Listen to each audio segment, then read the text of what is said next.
এই অঙ্কটি আমরা খুব সহজে ক্যালকুলেটরে করতে গেলে সর্বপ্রথম আমরা যে মানটি আছে এটাকে আমরা ক্যালকুলেটরে ইনপুট করব।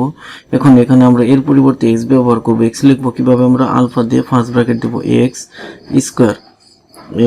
স্কয়ার মাইনাস কি দেওয়া আছে আমাদের 2a, এর পরিবর্তে x 2 আলফা দিয়ে কি দেবো আমরা ফার্স্ট ব্র্যাকেট 2x প্লাস কি দেওয়া আছে আমাদের 1 সমান সমান লিখবো কিভাবে, আমরা আলফা দিয়ে ক্যালকুলেট দেব। তারপর কি দেওয়া আছে আমাদের 0 দিয়ে আমরা কি করব, শিফট দিয়ে ক্যালকুলেট চাপবো, চাপার পর আমরা কি করব সমান দেব।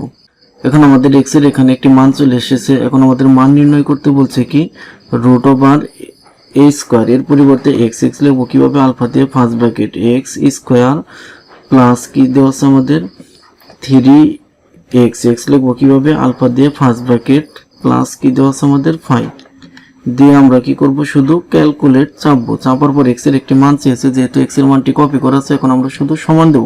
তাহলে রেজাল্টটি কত হচ্ছে আমাদের